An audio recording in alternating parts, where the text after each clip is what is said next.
Hello नमस्कार दोस्तों, welcome to नित्य एग्जाम पॉइंटर। दोस्तों आपका आपके चैनल में बहुत बहुत स्वागत है। दोस्तों यह है रेलवे एनटीपीसी और group D 90 days targeted batch, जिसमें हम लोग करते हैं साइंस एनालिसिस। दोस्तों आज हम लोग करने वाले हैं केमिस्ट्री पे एनालिसिस। एक लेक्चर इसमें हो गया है, यदि आपने उसको नहीं देखा है तो देख लीजिए।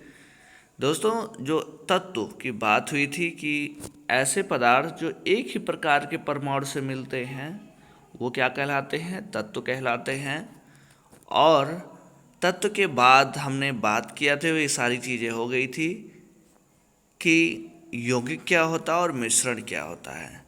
यौगिक क्या है कि जब दो या दो से अधिक पदार्थ, जो तत्व है ना, या तत्व बोल दें कि दो या दो से अधिक तत्व जब एक निश्चित अनुपात में मिलते हैं तो क्या बनता है, तो यौगिक बनता है। और किसी भी अनुपात में जब मिल जाते हैं तो क्या बनता है, मिश्रण बनता है। तो ऐसे पदार्थ जो दो या दो से अधिक तत्वों से रासायनिक संयोग से एक निश्चित अनुपात में मिलते हैं, ठीक है, हमेशा। जैसे पानी है, पानी का रासायनिक सूत्र क्या होता है, H2O। पानी हमेशा दो हाइड्रोजन और एक ऑक्सीजन, दो हाइड्रोजन और एक ऑक्सीजन से मिलकर बनता है। तो क्या है, एक निश्चित अनुपात में हमेशा रहता है। ये क्या है, एक यौगिक है। लेकिन यदि हम वायु देख लें तो वायु क्या है, कहीं जहाँ पेड़ पौधे कम होंगे वहाँ कार्बन डाइऑक्साइड ज़्यादा होगा, कहीं पेड़ पौधे अधिक होंगे वहाँ कार्बन डाइऑक्साइड कम होगा। तो वायु भी क्या है, ये अनेक गैसों का एक मिश्रण होता है। तो मिश्रण और यौगिक में यही अंतर है। तो आपसे डिफिनेशन टाइप का बोलता है कि यौगिक की परिभाषा कहीं दे दिया कि क्या हो, एक निश्चित अनुपात में हो तो यौगिक कहलाते हैं। जैसे जो जल है, जल H2O हमेशा H2O ही रहता है, ठीक है। चीनी हमेशा C6H12O6 ग्लूकोज वाला यही रहेगा, ठीक है। लवण है जैसे नमक, सोडियम क्लोराइड NaCl, ऐसे लवण हमेशा अम्ल और क्षार जब मिलते हैं तो लवण बनाते हैं। शर्करा भी चीनी का ही एक रूप होता है। अमोनिया NH3, देखिए नाइट्रोजन के एक, हाइड्रोजन के तीन, मीथेन, ये सब क्या है, ये यौगिक कहलाते हैं। फिर दो या दो से अधिक पदार्थ या तत्व या यौगिक को किसी भी अनुपात में मिला दिया जाए तो क्या बनता है, मिश्रण बनता है, ठीक है। वायु क्या है, मिश्रण है। पीतल क्या है, मिश्रण है। पेट्रोलियम क्या है, पेट्रोलियम में देखो गैसेज भी होती हैं, उसमें मोम भी मिलता है पेट्रोल से, ठीक है। पेट्रोलियम का जब इसका प्रभाजी आसवन विधि से अलग किया जाता है तो पेट्रोल डीजल ये सब अलग अलग मिलते हैं, ठीक है, अलग अलग टेम्परेचर पे सब प्राप्त होते हैं। ये किस विधि से अलग किए जाते हैं ये आप जान लो, चूँकि पेट्रोलियम एक इम्पॉर्टेंट तत्व है, इम्पॉर्टेंट चीज़ है हमारी लाइफ का। तो पेट्रोलियम किस विधि से अलग किया जाता है, प्रभाजी आसवन विधि से अलग किया जाता, प्रभाजी आसवन विधि से अलग किया जाता है। जैसे तारकोल है, तारकोल, फिर है डीजल, पेट्रोल, उसके बाद जो है मिट्टी का तेल जिसको कैरोसिन भी बोला जाता है ना, ये सब क्या है, ये सब एक ही साथ मिले होते गैस होती हैं। इनको फिर प्रभाजी आसवन विधि से क्या किया जाता है, अलग किया जाता है। मिश्रण को अलग करने की एक विधि है। उसके बाद देखिए पेट्रोलियम, मिट्टी का तेल, दूध, ग्लूकोज में से कौन सा यौगिक है, यौगिक क्या, जो एक निश्चित अनुपात में मिलाया जाता है। जो ग्लूकोज है यही एक निश्चित अनुपात में मिलाया जाता है, C6H12O6। बाकी ये सब निश्चित अनुपात में नहीं होते हैं, ठीक है। जैसे दूध में पानी होता है, किसी दूध में ज़्यादा पानी डाल सकते हो, कम डाल सकते हो, लेकिन वो दूध ही कहलाता है। मिट्टी का तेल भी ऐसे ही होता है। तो ग्लूकोज ही क्या है, एक यौगिक है। बाकी ये सब क्या है, ये सब मिश्रण है, ये सब क्या है, मिश्रण होते हैं। फिर है मिश्रणों को अलग करने की कौन कौन सी विधियां हैं, तो ढेर सारी, कई सारी विधियां, जैसे क्रिस्टलन करके, ठीक, क्रिस्टलन विधि से, आसवन विधि से, मतलब भाप बना के अलग किया जाता है, क्योंकि सबका क्वथनांक अलग अलग होता है। क्वथनांक अलग होने से अलग अलग टेम्परेचर पे सब वाष्पित हो जाते हैं, उनको अलग अलग उसमें जो है क्या कर लिया जाता है, स्टोर कर लिया जाता है। तो क्रिस्टलन से, जैसे आप चीनी को करते हैं ना, कि चीनी और पानी का घोल हो, इसको गर्म कर दीजिए, पानी उड़ जाएगा, नीचे चाशनी मतलब चीनी बचेगी, क्या है, क्रिस्टलन ही विधि है। आसवन में भाप बना करके किया जाता है। ऐसे ही ऊर्ध्वपातन क्रिया है ना, कि जो चीज़ें उड़ सकती हैं मतलब गैस में बदल सकती हैं, गर्म करो और वो डायरेक्ट गैस में बदल जाएंगी। बाकी आपका क्या हिस्सा जो गैस में नहीं बदलेगा वो बचा रह जाएगा। ओके, जैसे नौसादर वगैरह का जब करते हैं या नमी का, जैसे चीनी को कोई चीज़ है जिसमें पानी है थोड़ा सा, ठीक। अब इसको अलग करना क्या करोगे, आप इसको गर्म करो और डायरेक्ट ये क्या है, ये पानी क्या हो जाएगा, उड़ जाएगा, ठीक है, नमी इसकी गायब हो जाएगी ना। तो ये हो गया। इसीलिए देखिए कोई चीज़ नमी है किसी में, उसको यदि हम तलते हैं या मतलब गर्म करते हैं तो वो क्या हो जाता है, खाने लायक हो जाता है, क्योंकि उसकी नमी हट जाती है। ऐसे प्रभाजी आसवन विधि अभी आपको बताया, जो प्रभाजी आसवन किस में होता है, पेट्रोलियम में होता है। ऐसे भाप आसवन, इतनी विधियों से हम मिश्रण को अलग कर सकते हैं। फिर है कि किस प्रक्रिया द्वारा साधारण जल से अशुद्ध जल बनाया जाता है। जो पानी है इससे क्या होता है, अशुद्ध जल बनाया जाता है। कैसे, आसवन विधि द्वारा, ठीक है। इसको गर्म करते हैं, भाप बन जाता है, वहाँ उसको स्टोर कर लिया जाता है और जो इसमें लवण वगैरह रहते हैं यहीं रह जाते हैं, ठीक है। साधारण जल में तो साधारण जल में बहुत सारी चीज़ें मिली होती हैं, कुछ अशुद्धियाँ भी होती हैं, ठीक है। साधारण जल में कुछ अशुद्धियाँ भी रहती हैं, कुछ चीज़ें रहती हैं उसमें एक्स्ट्रा।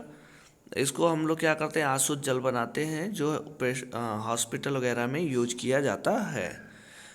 जब दो द्रवों के क्वथनांक मतलब उनको जिस टेम्परेचर पे वो सब क्या होते हैं, भाप में, गैस में बदल जाते हैं, तो जब उनका अलग अलग क्वथनांक होता है ना, और उनके क्वथनांक में ज़्यादा अंतर होता है, तो उनको हम किस विधि से अलग करते हैं, आसवन विधि से अलग करते हैं।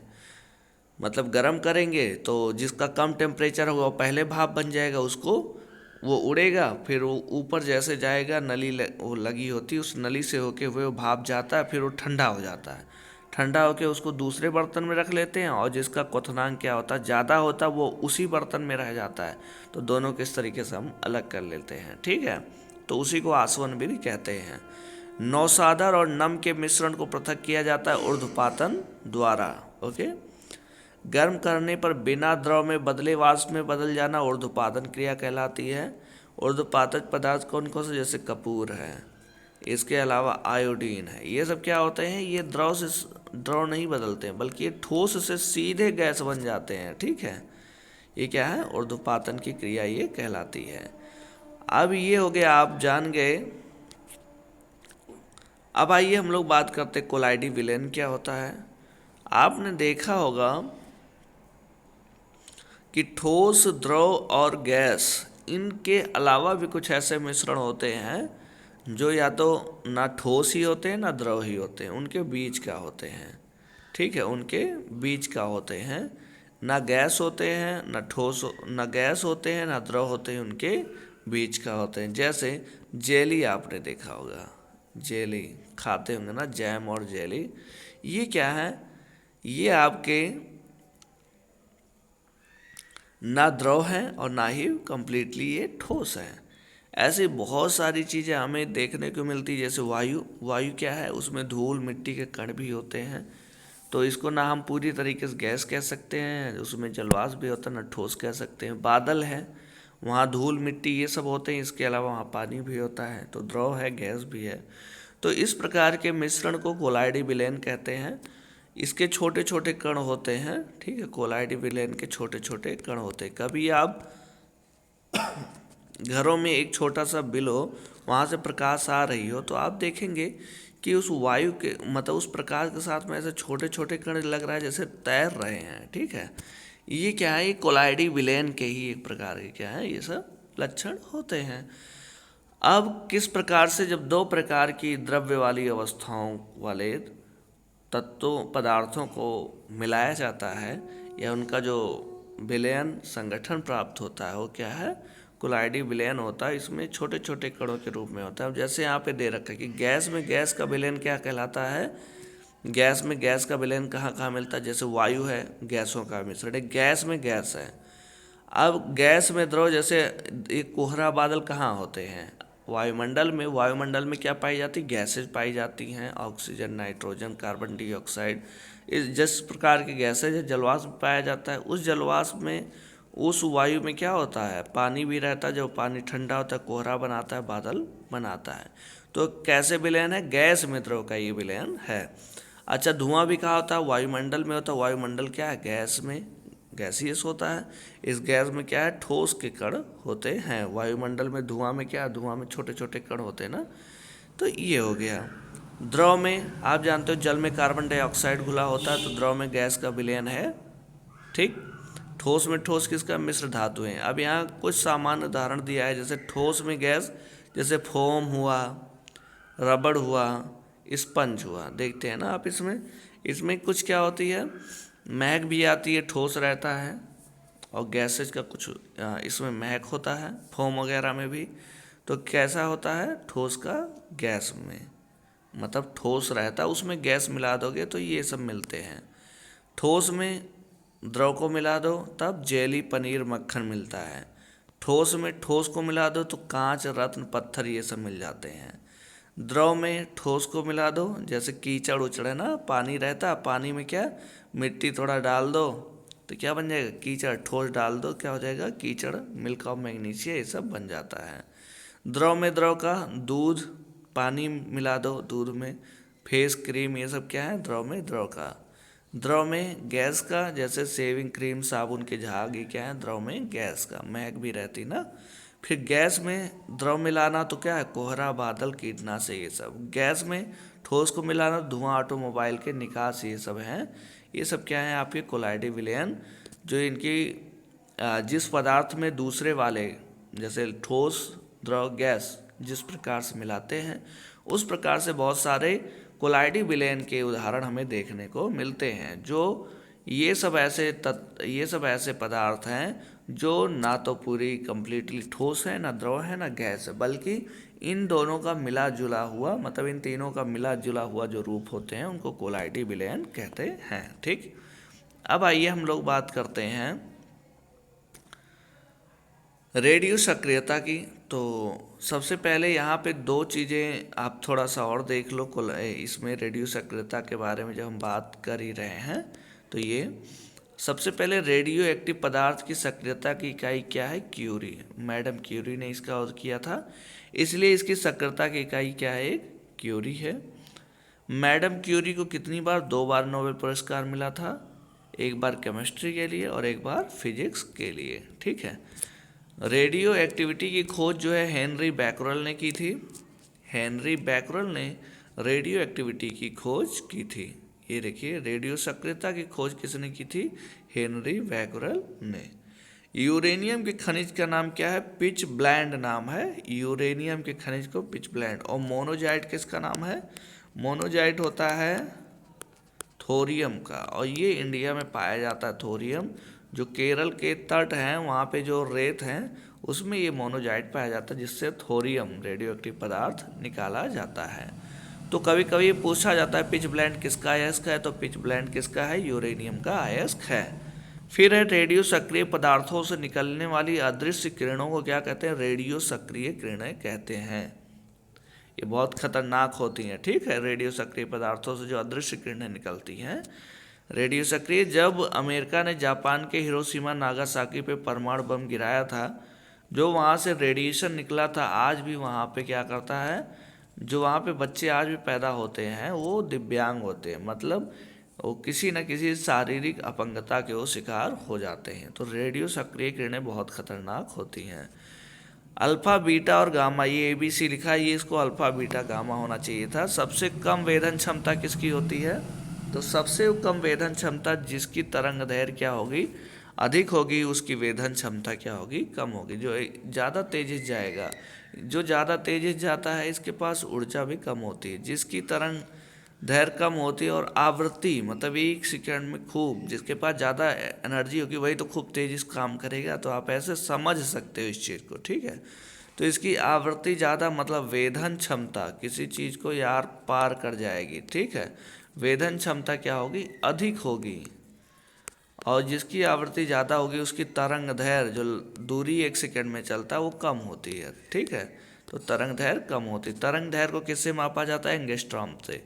तो सबसे कम किसकी होगी, अल्फा की। सबसे अधिक किसकी होगी, वो गामा किरण की और जो अल्फा है ये धनावेशित होते हैं, और हीलियम में अल्फा में 2 धनावेशित होते हैं। ठीक, जैसे हीलियम है, हीलियम में 2 इलेक्ट्रॉन 2 प्रोटॉन होते हैं, तो इसमें 2 धनावेश होता है। ऐसे ही जो अल्फा कण है ये धनावेशित होते हैं, इसमें कितने होते हैं? 2 होते हैं। ऋण आवेशित कौन है? बीटा, जैसे आपका प्रोटॉन न्यूट्रॉन और इलेक्ट्रॉन होते हैं।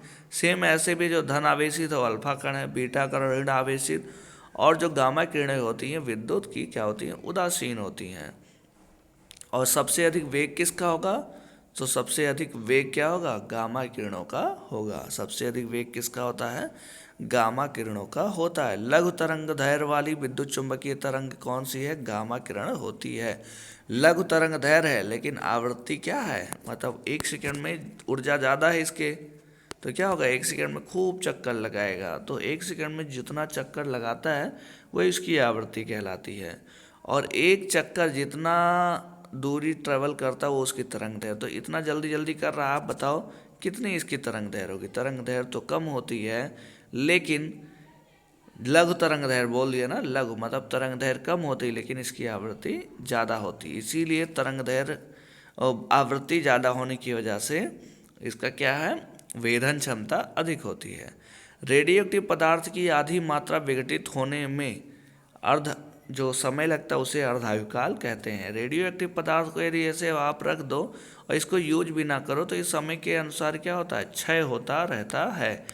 और इसीलिए जो चट्टानों का, चट्टान हुआ है पृथ्वी की आयु का, जो निर्जीव चीज़ें हैं, चट्टान, पृथ्वी की आयु, इनका पता लगाने के लिए यूरेनियम डेटिंग की जाती है। यूरेनियम डेटिंग के माध्यम से इसकी आयु का, एज का, कि कितना साल पुराना ये है चट्टान, इसका पता यूरेनियम डेटिंग के माध्यम से किया जाता है। जो ये अर्धायुकाल के सिद्धांत जो ये है ना कि आधी मात्रा विघटित होने में जो समय लगता है वो अर्धायुकाल कहलाता है। और जितने भी जीवित हुए हैं, जैसे पेड़ पौधे भी जीवित में आते हैं, तो जो जीवाश्म हैं, पेड़ पौधे हैं, जीव जंतु हैं, इनकी उम्र का पता लगाने के लिए कार्बन डेटिंग की जाती है इसके माध्यम से। ये सारी चीज़ें बताया जा चुका है। तो ये रेडियो एक्टिव पदार्थों के बारे में इतनी सारी चीज़ें थी। अब आइए देखते हैं भौतिक और रासायनिक परिवर्तन क्या होता है। कि जो ऐसे परिवर्तन, जो द्रव्य है ना, ठोस द्रव गैस, ऐसे परिवर्तन जो भौतिक मतलब उसमें कोई परिवर्तन किया जाए तो नई चीज़ बन जाते हैं, लेकिन जो हम उसमें परिवर्तन कर रहे हैं उसको हटा लें तो पुनः अपनी अवस्था में वापस आ सकता है। ऐसी क्रियाएं भौतिक परिवर्तन कहलाता है। ठीक है, कोई नया पदार्थ नहीं बनता ही वापस आ सकता है, मतलब उनकी अवस्था में चेंजिंग हो सकती है। कोई ठोस है वो द्रव में बदल जाएगा, द्रव है गैस में, इस तरीके से हो सकता है, लेकिन उस कोई नया तत्व नहीं बनता है और उनको अलग किया जा सकता है, वो भौतिक परिवर्तन है।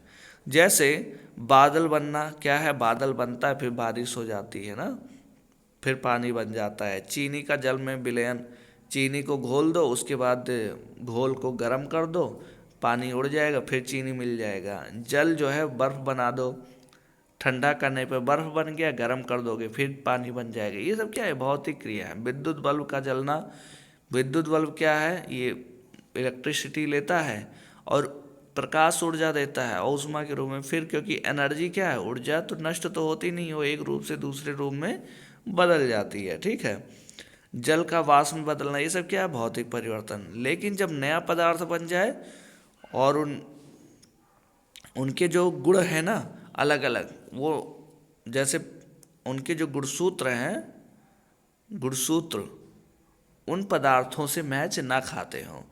मतलब जैसे दूध आपने लिया, दूध लिया और इसमें थोड़ा सा खट्टापन मिलाया और ये क्या बन गया? दही बन गया। अब क्या इसमें आपको दूध का कुछ वो मिल रहा है? कंप्लीटली अलग है भाई, मीठापन तो रहेगा नहीं। और क्या अब इस दही से दूध बनाया जा सकता है? तो आप बोलोगे नहीं। तो ये क्या बन गया? दूध से दही बनना एक रासायनिक क्रिया है। लोहे में जंग लगना, दूध से दही का बनना, ये सब क्या है? ये रासायनिक क्रिया होती है। ओके, अब ये जो जंग लगता है ना, ये आयरन ऑक्साइड बनाता है। ऑक्सीजन और नमी की उपस्थिति में, नमी होना चाहिए वहाँ पे, तो क्या होता है? जंग लग जाता है। जंग लगने के बाद क्या फिर से आप उसको कि नमी हटा देंगे, लोहे को गर्म कर दें तो वो आपका फिर से सेम वैसे डिट्टो बन जाएगा, नहीं, वो जो जंग लगा वो जंग लगा रहेगा, ठीक है। और ये आयरन ऑक्साइड इसका कलर चेंज कर देता है। लोहा जो आपको ये भूरे कलर का दिखता है, लोहा ऐसा नहीं होता है। आप कभी लोहे को काटो तो ये वाइट वाइट दिखता है, ठीक है, वाइट दिखता है, लेकिन आयरन ऑक्साइड बनने, नमी और ऑक्सीजन से क्रिया होने के बाद ये क्या हो जाता है, लाल कलर में कन्वर्ट हो जाता है। आयरन ऑक्साइड बनाता है इसलिए वो लाल हो जाता है, ठीक है। तो लोहे में जंग लगना एक रासायनिक क्रिया है। अब आते हैं अम्ल और क्षार के बारे में। यहाँ से क्वेश्चन बहुत पूछा जाता है। अम्ल और क्षार ये एसिड और बेस केमिस्ट्री का एक बहुत इंपॉर्टेंट टॉपिक है, जिसमें हम एक पीएच मान आपको बताया गया था। पीएच मान, इस पीएच मान के अकॉर्डिंग पे हम बहुत सारी चीज़ों को बता सकते हैं कि ये अम्ल है कि क्षार। यदि पीएच मान ये 0 से लेकर के 14 तक का वो होता है, माप लिखा होता है, ये 7 से नीचे है तो वो अम्ल होगा, और 7 से ऊपर है तो वो क्षार होगा, और जो 7 है वो क्या है, उदासीन। तो जो पानी का रंग होता है वो कैसा होता है, पानी क्या का पीएच मान क्या होता है, 7 होता है, मतलब पानी उदासीन होता है, इसलिए ना हमें खट्टा लगता है ना ही ये अम्ले क्षारीय लगता है। उसके बाद बात आती है ब्लड का, तो ब्लड का 7.4 होता है पीएच मान, इसलिए कैसा ब्लड, हल्का क्षारीय होता है। तो ऐसे ही जो सिरका है, सिरका एसिटिक एसिड, सिरका का क्या है रासायनिक नाम, एसिटिक एसिड। नींबू में क्या होता है, खट्टी चीज़ों में साइट्रिक एसिड या सिट्रिक एसिड भी उसको बोलते हैं। साइट्रिक एसिड खट्टे फलों में पाया जाता है। अम्ल और क्षार के मिलने से लवण बनते हैं, जैसे सोडियम है अम्ल, ये Cl- NaCl, ऐसे ही H2SO4 जो बनता है। तो बहुत सारी चीज़ें हैं। अम्ल और क्षार जब मिलता है तो लवण बनता है। खट्टे दूध में क्या पाया जाता है, लैक्टिक अम्ल पाया जाता है, लैक्टिक अम्ल पाया जाता है खट्टे दूध में। फलों के रसों को सुरक्षित रखने के लिए फार्मिक एसिड का प्रयोग किया जाता है। खट्टे फलों में वही बताया था, साइट्रिक एसिड पाया जाता है। ग्लूटेमिक अम्ल पाया जाता है, ग्लूटेमिक अम्ल पाया जाता है गेहूं में। खाद्य पदार्थों के परिरक्षण के लिए, मतलब उनकी सेफ्टी के लिए, ज़्यादा दिनों तक सुरक्षित रहे, उसमें क्या मिलाया जाता है, बेंजोइक अम्ल का प्रयोग किया जाता है। विस्फोटक पदार्थ बनाने में जो सांद्र H2SO4 सल्फ्यूरिक एसिड, लेकिन ये सांद्र होता है, जिसको तेजाब बोलते हैं ना, तेजाब भी सांद्र होता है कि कहीं कर दो तो वो पूरा जला देगा, एकदम नष्ट कर देगा। तो सांद्र H2SO4 और नाइट्रिक HNO3 नाइट्रिक अम्ल, ये क्या बनाते हैं, ये विस्फोटक पदार्थ बनाने के काम आते हैं, जिसको TNT TNG TNP ये सब है, अभी आगे आप पढ़ोगे विस्फोटक पदार्थों में। संचालक बैटरियों में किस अम्ल का, तो वही H2SO4 आपको बताया ना, ये बहुत ज़्यादा यूजफुल होता है H2SO4। तो अम्ल का पीएच मान क्या होता है, 7 से कम। क्षार छूने में कैसा लगता है, साबुन जैसा लगता है। फलों को संरक्षित करने में फार्मिक एसिड का प्रयोग किया जाता है, चमड़ा उद्योग, रबड़ उद्योग में भी। सिरके का पीएच मान 2.4 से 3.4 होता है, इसीलिए क्या होता है, खट्टा होता है, मतलब अम्लीय होता है। अम्ल स्वाद में कैसा होता है, खट्टा होता है। अम्ल क्या करता है, देखो अम्ल मतलब लाल बहुत भड़कीला होता है ना, चटकीला टाइप का होता है। तो आपको मैंने बताया लिटमस पेपर, ये लाइकेन का बना होता है, लाइकेन ये जो है, लाइकेन क्या होता है, ये वायु का अच्छा, प्रदूषण का अच्छा सूचक होता है। ये कलर अपना जो आप नील हरित शैवाल टाइप का पढ़ते हो ना, वही, मतलब ये कवक और शैवाल के बीच की कड़ी होते हैं। कवक आप जानते हो, फफूंदी लग जाता है ना वो, और शैवाल जो काई आप देखते हो वो। तो कवक और शैवाल के बीच की कड़ी कौन सा है, ये आपका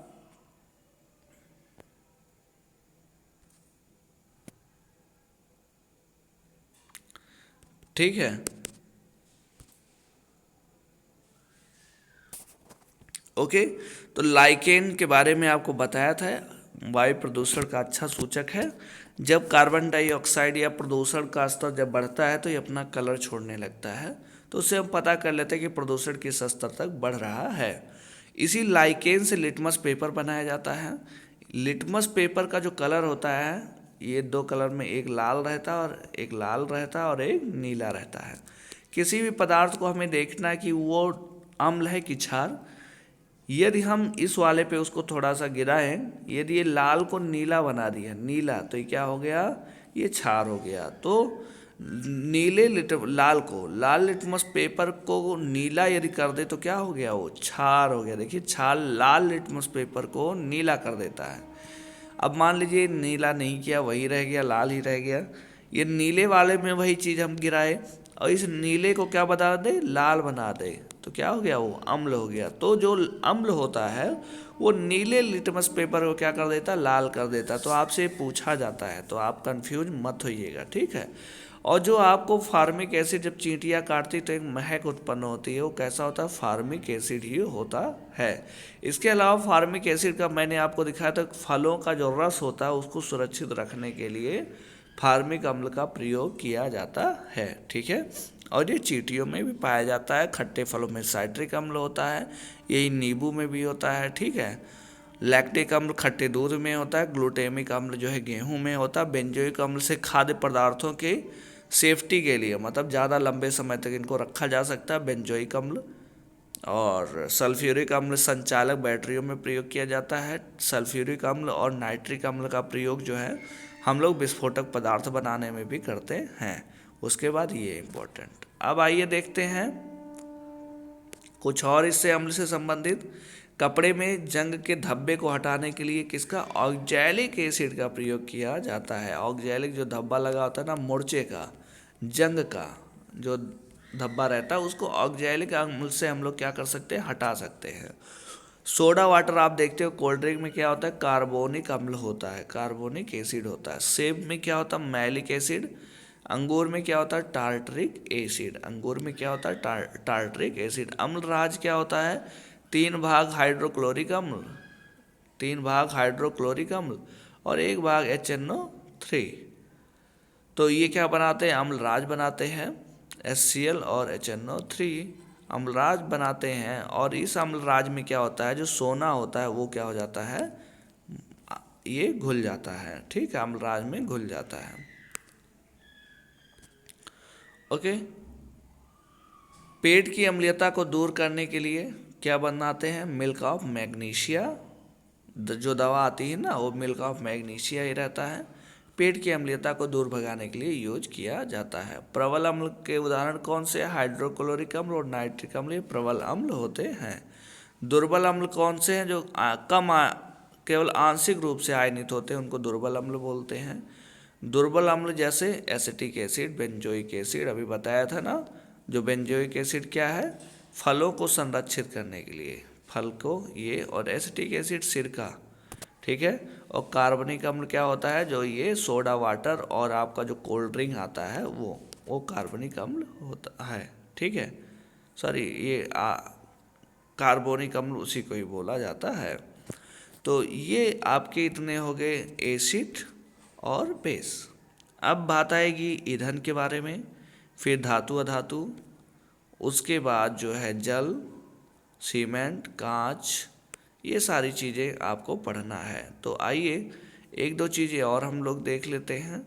धातु अधातु में यहाँ आपको जो मेंडलीव की आवर्त सारणी है, वहाँ से कम 1 से लेकर के 20 तक के परमाणु क्रमांक वाले तत्व आपको उनका विथ, जो उनका प्रतीक है जिससे उनको रिप्रेजेंट किया जाता है, वहाँ। ओके दोस्तों, तो ये इतनी सारी चीज़ें आपको बता चुके हैं, बहुत इम्पॉर्टेंट है, ये सारी चीज़ें आप पढ़ते रहिएगा। धातुएं अम्ल से क्रिया करके क्या निकालती हैं, हाइड्रोजन गैस निकालती हैं। धातुओं में यदि अम्ल से क्रिया कराओगे तो हाइड्रोजन बनेगा। वायुयान का निर्माण पैलेडियम से किया जाता है। और भी बहुत सारी चीज़ें हैं, एक यहाँ पे दिया है। रणनीतिक धातु टाइटेनियम को कहा जाता है। रेडियो सक्रिय द्रव धातु है, द्रव भी है और धातु भी है, मतलब लिक्विड अवस्था में रेडियो पदार्थ होता है, फ्रांसियम इसको बोलते हैं, ठीक है। पारे को किस में रखते हैं, पारे को लोहे के पात्र में रखा जाता है। चांदी क्या होता है, चांदी को से जो है अंडा नहीं खाना चाहिए, क्योंकि चांदी अंडे से क्रिया करके क्या हो जाएगा, ये काला हो जाता है, इसीलिए चांदी के चम्मच से कभी अंडा मत खाइएगा। क्लोरोफिल में क्या होता है, मैग्नीशियम होता है। और इसी क्लोरोफिल की उपस्थिति में क्या होता है, प्रकाश संश्लेषण की क्रिया, ठीक। तो इसमें मैग्नीशियम पाया जाता है। गोल्ड किस अम्ल में घुल जाता है? अम्लराज बताया, जिसमें 3 HCl होते हैं हाइड्रोक्लोरिक अम्ल और एक HNO3 नाइट्रिक अम्ल होते हैं। इनके मिश्रण को क्या बोलते हैं? अम्लराज बोलते हैं। जो सोने को चमक दिया जाता है ना, वो अम्लराज में ही डुबा के निकाल लेते हैं।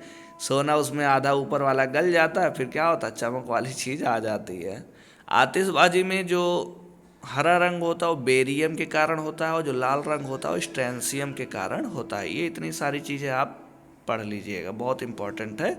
बस हरा और लाल यही इंपॉर्टेंट है, बेरियम के कारण हरा, स्ट्रैंसियम के कारण लाल। उसके बाद हम लोग बात करते हैं वाटर पे।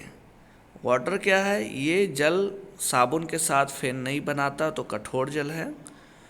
अस्थाई कठोरता और अस्थाई कठोरता 2 प्रकार की होती है। अस्थाई वाले को हटाने के लिए कैल्शियम और मैग्नीशियम के क्लोराइड और सल्फेट के लवण का प्रयोग किया जाता है। कैल्शियम क्लोराइड, मैग्नीशियम क्लोराइड या सल्फेट के कारण ये अस्थाई कठोरता आती है। अस्थाई कठोरता में बाइकार्बोनेट होता है। क्या होता है इनका? कैल्शियम और मैग्नीशियम का बाइकार्बोनेट होता है, तो इसको तो हटाया जा सकता है, ठीक है। जल में क्या होता है? ऑक्सीजन और अनुपात क्या होता है? H2O होता है। इसके बाहर का ये 2 हो गया और ऑक्सीजन का 16 हो गया, तो कितने का अनुपात आ गया? 1:8 का। और किस अनुपात में इनके आयतन किस अनुपात में मिलते हैं? H2O मतलब हाइड्रोजन के 2 और ऑक्सीजन के 1 इस अनुपात में मिलते हैं। समुद्री जल में सबसे अधिक मात्रा में कौन सा? सोडियम क्लोराइड, जिसको NaCl बोलते हैं, जिसको साधारण नमक, जो सामान्य लैंग्वेज में हम बोलते हैं नमक, वो सबसे ज़्यादा समुद्री जल में होता है। जल का अणुभार कितना होता है? 18। हाइड्रोजन का 2 हो गया, H2 का मतलब 2, ऑक्सीजन का 16, 16 तो कितने हो गए? 18। इसका अणुसूत्र कितना होता है? H2O। तो ये हो गया आपका जल, और इस तरीके से सारी चीज़ें। अब यहाँ पे आपका धातु अधातु में बहुत सारी चीज़ें अभी बची हुई हैं। उसके बाद सीमेंट और ये सब सारा चीज़ आपको नेक्स्ट वीडियो में बताएंगे। थोड़ी सी स्वास्थ्य नहीं सही है, इसलिए वीडियो भी बनाने में थोड़ी दिक्कत हो रही है। तो कल सारी क्लासेज, एक आध क्लास और चलेगी, उसके बाद आपका 15, 16, 17 और 18 ये आपके प्रैक्टिस मतलब साइंस एनालिसिस का जो टेस्ट पेपर है 15, 16, 17 और 18 ये कंप्लीट होंगे, ठीक है। तो आज के लिए बस इतना ही। वीडियो अच्छा लगा हो तो लाइक करें, शेयर करें, कमेंट करके ज़रूर बताएं। चैनल पर आप नए हो तो चैनल को तुरंत सब्सक्राइब कर लें, बेल आइकन को प्रेस कर लें। मिलते हैं नेक्स्ट वीडियो में, तब तक आप अपना ख्याल रखें। जय हिंद।